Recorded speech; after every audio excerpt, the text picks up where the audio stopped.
परळी आणि बारामतीमध्ये नवं पशुवैद्यकीय पदवी महाविद्यालय स्थापन होणार आहे। राज्य मंत्रिमंडळाच्या बैठकीत यासाठी मंजुरी मिळाली आहे। पुणे जिल्ह्यातल्या पौडमध्ये दिवाणी न्यायालयास देखील मंजुरी मिळाली आहे। सरकारी कंपन्या आणि महामंडळांची बँक खाती ठाणे जनता बँकेमध्ये उघडता येणार आहेत।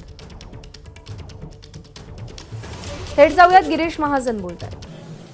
कुंभमेळ्याच्या नियोजनाच्या संदर्भामध्ये उद्या 12 वाजता अतिशय महत्त्वाची बैठक या ठिकाणी होणार आहे। माननीय मुख्यमंत्री देवेंद्रजी फडणवीस यांच्या अध्यक्षतेखाली त्या ठिकाणी दोन्ही उपमुख्यमंत्री महोदय राहतील, कुंभमेळा मंत्री म्हणून मी सुद्धा त्या ठिकाणी राहील आणि सर्व विभागाचे प्रधान सचिव हे त्या ठिकाणी हजर राहणार आहेत। त्याचबरोबर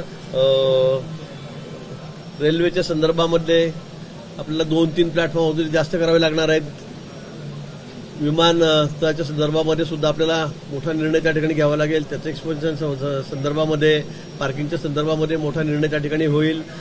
अनेक गोष्टी आहे, मग त्यामध्ये गर्दीचं नियोजनाच्या संदर्भामध्ये, आरोग्याच्या संदर्भामध्ये, कुंभमेळ्याच्या पायाभूत सुविधा ज्या आहेत त्या आहेत, पाणी पुरवठा, स्वच्छता, असे जवळ 15-20 मुद्दे घेऊन त्या ठिकाणी ही बैठक आयोजित करण्यात आलेली आहे। आता 2 वर्ष आपल्याला राहिलेले आहेत।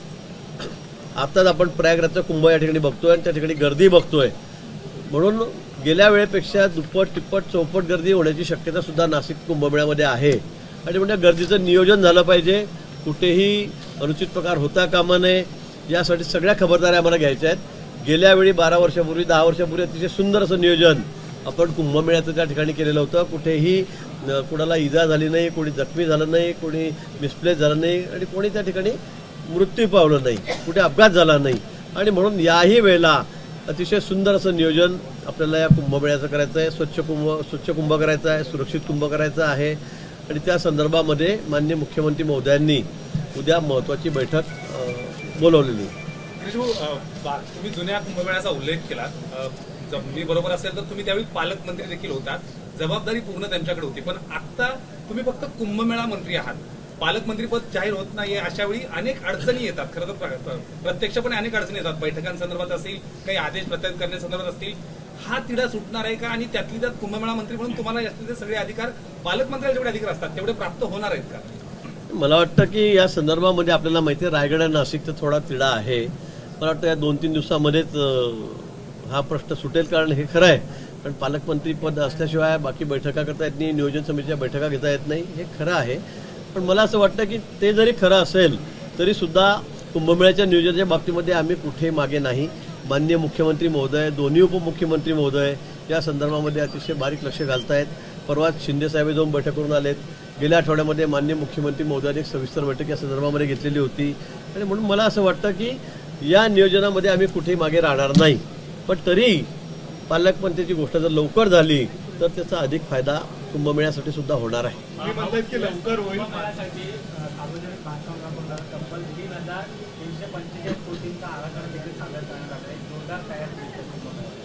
कुंभमेळ्यासाठी सगळेच विभाग, सगळ्याच खात्यांकडून मागणी मागवण्यात आलेली आहे। ती मागणी त्यांनी दिलेली आहे आणि रोड्स असतील, पूल असतील, कारण आता सगळ्यांचं रुंदीकरण आपल्याला करावं लागणार आहे। नवीन रस्ते, काही नवीन ब्रिज आहेत ते आपल्याला घ्यावे लागतील, कारण यावेळेला मी पुन्हा सांगेल की यावेळेला गर्दी गेल्या वेळेपेक्षा तिप्पटपेक्षाही जास्त गर्दी होईल। कारण आपण आता चाललेला कुंभमेळा प्रयागराजचा बघितला तर त्या ठिकाणी सगळे अंदाज गर्दीचे चुकलेले आहेत, इतकी अफाट गर्दी त्या ठिकाणी झालेली आहे। आणि म्हणून नाशिक तर आपलं त्या मानाने, प्रयागराजच्या मानाने आपला कुंभमेळ्याची जागा ही लहान आहे, नदीचं पात्रसुद्धा किंवा सगळ्याच गोष्टी त्या ठिकाणी लहान आहे, त्यामुळे आपल्याला अधिक बारकाईने लक्ष त्या ठिकाणी द्यावं लागेल। आणि म्हणून मग बांधकाम खातं असेल, का कुठलं इरिगेशन खातं असेल, कुठे घाट करायचे असतील, आरोग्याच्या व्यवस्था असतील, काही STP प्लॅनच्या संदर्भामध्ये पाणी दूषित कसं राहणार नाही, चांगलं स्वच्छ पाणी कसं जाईल नदीमध्ये, या संदर्भात सगळ्या दृष्टीने आपल्याला त्या ठिकाणी काळजी घ्यावी लागणार। MMRDAच्या काही वरिष्ठ अधिकाऱ्यांनी लाच मागितल्याचा आरोप जो आहे तो एका फ्रेंच कंपनीने केला आहे। मुंबई मेट्रोसाठी कन्सल्टंट संदर्भात आहे आणि तसं पत्र फ्रेंच एम्बॅसीनं नाही, मला या संदर्भामध्ये आपण सांगतात म्हणून आताच माहिती मला या ठिकाणी मिळाली। पण या संदर्भामध्ये जर कोणी तक्रार केली असेल तर माननीय मुख्यमंत्री महोदय या बाबतीमध्ये, तुम्हाला माहिती आहे, त्यांनी सध्या एक आक्रमक पवित्रा सुद्धा या संदर्भामध्ये घेतलेला आहे। आणि या तथ्य असेल चौकशी करून तर निश्चित त्यांच्यावर कारवाई केली जाईल. दुसरीकडे पालकमंत्री पदासंदर्भात 2 दिवसामध्ये निर्णय येईल असं सांगितलं जातं. मात्र तुमच्या आणि दादा भुसे यांचं खरं तर नाव होतं, तर आता तिसरंच नाव त्या ठिकाणी बोर्ड लागलेलं पाहायला मिळतं, ते म्हणजे विखे पाटला. विखे पाटलांनी आपली पार्टी लावलेली आहे कुठे? नाशिकमध्ये वेगवेगळ्या मंत्र्यांचा ताबा एकाच कॅबिनेट. मला वाटतं जोपर्यंत जाहीर होत नाही तोपर्यंत कुणी पार्टी लावली तर काही हरकत नाही, पण मला असं वाटतं की नंतर जाहीर झाल्यावर सगळ्यांना त्या पार्ट्या आपल्याला काढाव्या लागतील. पण मला वाटतं विखे पाटील साहेबांची पार्टी लागलेली आहे मी असं कुठं ऐकलेलं नाही. तुम्ही सांगतात मला त्यांनी पालकमंत्री म्हणून लावलं म्हणून. मंत्री म्हणून ते गेले असतील. जलसंपदा विभागाची पार्टी आहे. हा जलसंपदा विभाग त्यांच्याकडे आहे ना. नाशिक विखे पाटील साहेबांकडे तो जो भाग आहे तो मराठवाड्यामधला त्याचा काही जोडलेला भाग आहे. त्यामुळे नाशिक तो जो मोठा गोदावरीचा विभाग आहे तो भाग आहे तो विखे पाटील साहेबांकडे आहे. त्यामुळे त्यांनी पार्टी लावलेली असेल, पण पालकमंत्री म्हणून पार्टी लावली असं मी कुठे ऐकलेलं नाही. मला वाटतं आपण इथे तपासून घेतलं पाहिजे. हो, मंत्रिमंडळात मंत्र्यांपेक्षा जास्त कोल्हेंनी एक धक्कादायक हा? घटस्फोट केलेला आहे. कोणी? छत्रपती संभाजी महाराजांची जी सिरियल अमोल कोल्हेंनी केली होती खासदार, त्यांचं म्हणणं आहे की शेवटच्या टप्प्यामध्ये ज्यावेळी संभाजी महाराजांचं चरित्र दाखवलं त्यावेळी माझ्यावरती प्रचंड दबाव आणण्यात आला होता. आता कोणी दबाव आणला त्यांनी स्पष्ट करावं ना. त्यांनी स्पष्ट करावं कोणी दबाव आणला. ते काय आमच्या पार्टीत नाही आहे. ते त्यांच्यावर कोणी काय त्यांच्याकडून त्यांच्या पार्टीतल्या अंतर्गत दबावला का बाहेरून दबावला. मला वाटतं असं काहीतरी कोड्यामध्ये बोलण्यापेक्षा त्यांनी ते स्पष्ट करावं, स्पष्ट सांगावं कोणाचा दबाव होता काय दबाव होता म्हणून. हो, मंत्र्यांपेक्षा जास्त पीएस, ओएसडी आणि पीएनची खूप चर्चा होताना दिसते, खास करून कालच्या विधानावरून. आता असं कळतंय की म्हणजे मंत्री जसं कुणी चांगलं काम करणार त्याच्यावर अशी नजर आहे, तसंच या पीएस वर नजर. तुम्ही समाधानी त्या सगळ्या नजरा करडी नजर ठेवली जाते मुख्यमंत्री? अगदी निश्चित. आपण या ठिकाणी आपण या सगळ्या परिसरामध्ये वावरत असतात, आपल्याला याची कल्पना आहे. आणि म्हणून माननीय मुख्यमंत्री महोदयांचं म्हणणं जे आहे ते अतिशय योग्य आहे. काही ठिकाणी काही जे पी आहेत, पीएस आहेत, ओएसडी आहेत, यांच्या बाबतीमध्ये खरंच खूप चांगलं बोललं जात नाही. ही वस्तुस्थिती आहे. त्यांचे उद्योगही सर्वांनाच माहिती आहे, आपल्यालाही माहिती आहे, आम्हालाही माहिती आहे, या परिसरामध्ये काम करणाऱ्या अधिकारी कर्मचाऱ्यांनाही माहिती आहे. आणि म्हणून अशा पद्धतीने काही कर्मचारी जे आहेत ते जर असा वेडवाकडं वागत असतील, काही वेगळ्या प्रकारे इथे काम करत असतील तर त्यांना कोणी मंत्र्यांनी घेताच कामा नये.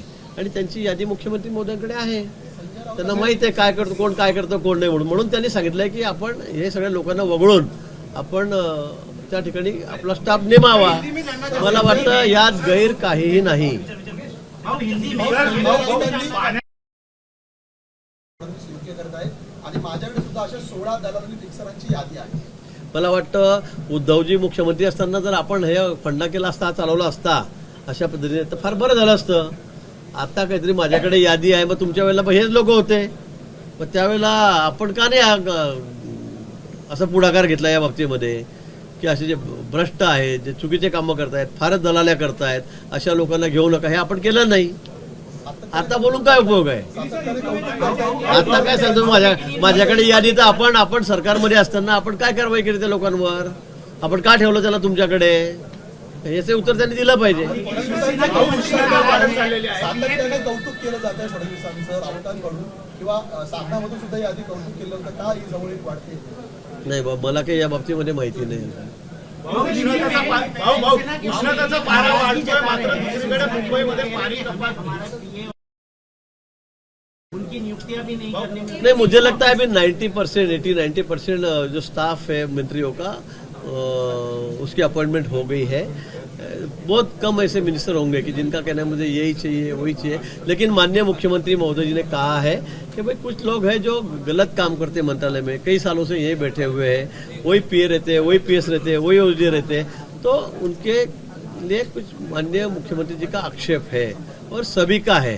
तो इसलिए वो नाम छोड़कर नए नाम दो, ऐसा सभी मंत्रियों को निर्देश माननीय मुख्यमंत्री जी ने दिए हैं.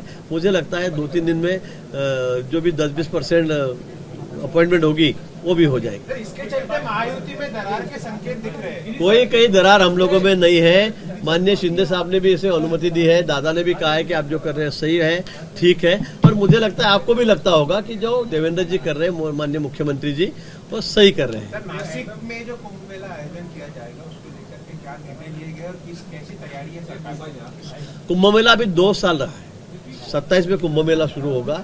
तो मुझे लगता है कि समय बहुत कम है। अभी आपने देखा प्रयागराज में कुंभ मेला अभी चल रहा है, अभी कल के आज के आखिरी तारीख है, लेकिन कितनी भीड़, सब भीड़ के अनुमान टूट गए हैं। जो हमें एक्सपेक्ट था कि इतने लोग आएंगे, उससे भी ज़्यादा भाविक वहाँ पर आ रहे हैं। तो इसलिए नासिक में भी पिछले समय से दुगने तिगने से भी ऊपर लोग भाविक वहाँ पर आएंगे। नासिक का जो नदी का पात्र है वो छोटा है, जगह हमारे पास छोटी है, और इसलिए हमें ज़्यादा मेहनत वहाँ पे करनी पड़ेगी, ज़्यादा ध्यान हमें वहाँ पर देना पड़ेगा। कोई स्टैम्पेड ना हो, कोई वहाँ दुर्घटना ना हो, इसलिए हमें बहुत ज़्यादा ध्यान वहाँ देना पड़ेगा। इसलिए कल 12 बजे सह्याद्री रेस्ट हाउस में माननीय मुख्यमंत्री देवेंद्र जी फडणवीस, दोनों उप मुख्यमंत्री, कुंभ मेला मंत्री करके मैं और सभी विभागों के प्रधान सचिव, उसमें केंद्र सरकार के भी अधिकारी है, जो विमान सेवा को लेकर है, रेलवे सेवा को लेकर है। अभी हमारे पास वहाँ 2 ही प्लेटफॉर्म है नासिक में, हमें और 4 बनाने पड़ेंगे, क्योंकि आपने देखा दिल्ली में कैसी भीड़ हो गई। तो इसलिए सभी मतलब जो भी करना है वो हम नासिक में करना चाहते हैं। कोई भी दुर्घटना न घटे, कोई भी पब्लिक का कंट्रोल आउट ऑफ कंट्रोल ना हो भीड़ का। इसलिए और पैसा भी जो भी फंड भी है, जो भी निधि है, उसके बारे में भी हमें सोचना पड़ेगा। उसका सभी का प्लानिंग मुझे लगता है कल के बैठक में बैठकर होगा। सर एक सवाल कृषि मंत्री को लेकर है, तो मानिक राव को लेकर जो सजा सुनाई गई है, क्या एक लगता है कि उनकी संस्था के ऊपर खतरा आता है? तो ऐसे में एक कृषि मंत्री के पद के तौर पर एक बड़ा सेटबैक गवर्नमेंट को, मुझे लगता है अभी ये टेक्निकल बात है, ये सब टेक्निकल इशू है। माननीय मुख्यमंत्री जी, दादा है, एकनाथ जी है, वो इस बात पर निर्णय करेंगे। लेकिन जो भी निर्णय आया है, मुझे ऐसे लगता, मतलब मैं कोई टिप्पणी नहीं करूंगा इसके ऊपर। तीनों नेता बैठकर निर्णय करें।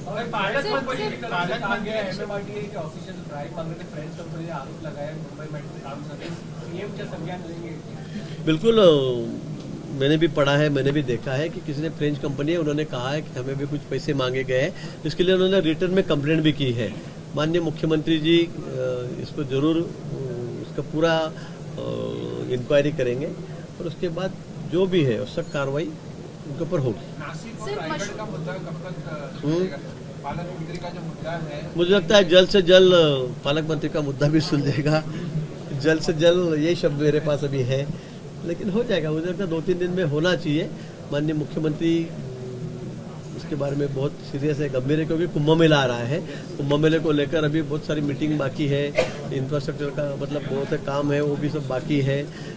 पालक मंत्री ये पोस्ट कुंभ के लिए भी बहुत ज़रूरी है और बड़ी पोस्ट वहाँ पे है, और हमें नियोजन भी बहुत जल्द करना है, क्योंकि अगर 4 प्लेटफॉर्म वगैरह रेलवे के बनाने हैं, कोई एयर स्ट्रिप बढ़ानी है या कुछ पार्किंग स्लॉट बढ़ाने हैं, तो हमको अभी से काम शुरू करना पड़ेगा, अदरवाइज देर हो जाएगी। इसलिए पालक मंत्री, मुझे लगता है 2-3 दिन में इसका निर्णय होगा। सर एक सवाल मैं आपसे जानना चाहेंगे, सर एक सवाल आपसे जानना चाहेंगे। मशहूर अभिनेत्री प्रीति जिंटा ने सर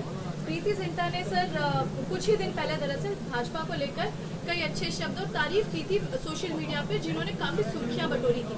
आज प्रीति जिंटा को कांग्रेस द्वारा ट्रोल किया जा रहा है, ये कहते हुए कि भाजपा ने 18 करोड़ का जो लोन है प्रीति जिंटा का वो क्लियर किया है, इसलिए प्रीति जिंटा ने अपने सोशल मीडिया अकाउंट भाजपा को सौंप रखे हैं। सर आप इसे कैसे देखते हैं? नहीं, मुझे इसके बारे में कोई जानकारी नहीं है। प्रीति जिंटा जी को मैं कभी मूवी देखता ही नहीं। मैंने खाली लगान देखी थी 20-25 साल पहले, उसके बाद में मैंने आज तक कोई मूवी देखी भी नहीं, इसलिए मुझे इनके बारे में कोई जानकारी भी नहीं है। और सही मैं बताता हूँ, मुझे इस बात के ऊपर मुझे कोई जानकारी नहीं सर है। मालवणमध्ये एक कारवाई झालेली आहे की हरल्यानंतर काही पाकिस्तान भारत विरोधी घोषणाबाजी झाली होती आणि त्या ठिकाणी बुलडोझरची कारवाई करण्यात आली आहे, त्यावरून टीका होताना दिसते। तुम्हाला वैयक्तिक पातळीवर वाटतंय का ही कारवाई योग्य आहे? त्याचं भंगारचं दुकान होतं आणि तिथं ती कारवाई करतात। पाकिस्तानच्या समर्थनार्थ घोषणाबाजी झाली है। नहीं, मुझे लगता है दोनों बात एक दूसरे से जोड़नी नहीं चाहिए। शायद अतिक्रमण है तो पहले से उनको नोटिस दी गई होगी या कार्रवाई चल रही होगी।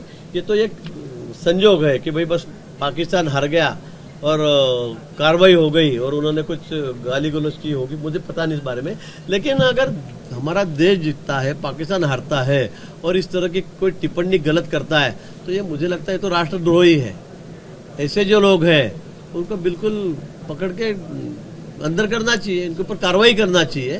भाई आप देश में यहाँ रहकर अगर कोई पाकिस्तान के गुणगान गाएगा, उनका झंडा फहराएंगे, आप उनकी जय जयकार करेंगे, यार अगर वो हारते तो हमें गाली देंगे। मुझे लगता है ये बात बहुत गंभीर है, इस तरह से हम कोई इसको बर्दाश्त नहीं करेंगे। मालवणमध्ये पाकिस्तानच्या आणि त्यानंतर त्या कुठे झालं? मालवणमधला पाकिस्तानच्या समर्थनार्थ घोषणाबाजी झालेली आहे। त्या बंगालवाल्याच्या दुकानावर आता कडक कारवाई झाली आहे। मालवणमध्ये पाकिस्तान हरल्यानंतर परवाच्या मॅचमध्ये भारत जिंकल्यानंतर भारताबद्दल काही अपशब्द वापरले गेले, ते शिव्या दिल्या गेल्यात असं आपण मला सांगतायत। मी बघितलंय आपल्या चॅनलच्या माध्यमातून। मला वाटतं ही बाब अतिशय गंभीर आहे। या देशात राहून आपला देश जिंकला म्हणून पाकिस्तान हरला म्हणून भारताला तुम्ही शिव्या देत असाल तर मला वाटतं यापेक्षा गंभीर बाब दुसरी असू शकत नाही। या बाबतीमध्ये निश्चित चौकशी होईल, त्याचे व्हिडिओ रेकॉर्डिंग बघितल्या जातील आणि मला वाटतं हा तर देशद्रोहच आहे, हा देशद्रोह आहे। इथे राहायचं, इथे खायचं, इथे प्यायचं आणि परत देशाला शिव्या घालायच्या आम्ही जिंकलो म्हणून, तर हे कदापि सहन केलं जाणार नाही, कदापि आम्ही सहन करणार नाही। या बाबतीमध्ये सक्त कारवाई त्या ठिकाणी होईल, पण अशा लोकांना सुद्धा अद्दल चांगली घडली पाहिजे या मताचा मी आहे। मत्स्यजोगमध्ये धनंजय देशमुख उपोषणाला बसलेले आहेत। धनंजय मुंडे हे 3 कॅबिनेट झाल्या, त्यात अनुपस्थित होते। सरकारवर त्यांच्या राजीनाम्याचा दबाव आहे का? नाही, माझं आणि धनंजय मुंडेंचं काही माझं बोलणं त्या ठिकाणी झालेलं नाही, पण त्यांची तब्येत खराब आहे, डोळ्यांचं ऑपरेशन झालेलं आहे अशी माहिती माझ्याकडे आहे। मी जास्त काही फार विचारपूस म्हणजे केलेली नाही, पण तब्येत खराब आहे, मी माहिती प्राथमिक घेतली असताना त्याची तब्येत खराब आहे त्यामुळे ते येत नाही आहे एवढं मला माहिती। देशमुख कुटुंबियांनी आता उपोषणामध्ये मस्साजोग वासीय सुद्धा आता सामील झालेले आहेत। आता बेमुदत आंदोलनाला ही सुरुवात झालेली आहे। त्याच्यानंतर बघता बीडचं प्रकरण पुन्हा तात्काळ दिसतंय। सरकार कशा प्रकारे मला वाटतं या संदर्भामध्ये सखोल चौकशी सुरू आहे। सगळ्या ज्या एजन्सी सरकारने नेमलेल्या आहेत, मोठे अधिकारी त्या संदर्भामध्ये आता आहेत, चौकशी समितीमध्ये आहेत आणि चौकशी झाल्यानंतर ज्या गोष्टी पुढे येतील त्याला अनुसरून त्यांच्यावर त्या ठिकाणी जो कोणी दोषी असेल त्याच्यावर कारवाई होणार आहे। पण मला असं वाटतं की अजून फार घाई न करता या संदर्भामध्ये चौकशी समितीचा अहवाल आल्यावर या ठिकाणी आपण काय आपलं आंदोलन असेल ते असेल ते केलं पाहिजे मला असं वाटतं। पण चौकशीचा अहवाल येण्याच्या अगोदर फार टोकाची भूमिका घेऊ नये अशी माझी आंदोलकांना विनंती आहे। राज ठाकरेंनी उद्धव ठाकरे एकत्र आले तर आनंद होईल अशा प्रकारचं वक्तव्य संजय राऊत यांनी म्हटलं आहे। काय संजय राऊत बोलत ना, काय दिवसभर कामच नसतं, काहीतरी बोलत असतात संबंधी, कधी म्हणता आमची तारीफ करता, कधी त्याची तारीफ करता, कधी त्याची तारीफ करतात, कधी पॉवर बोलतात, परत त्यांना शरण जातात। त्यांना काही उद्योग नाही आहे सध्या, त्याच्यामुळे फार त्यांच्यावर आम्हाला कामं खूप आहेत। जाऊ दे। एबीपी माझा, उघडा डोळे बघा नीट।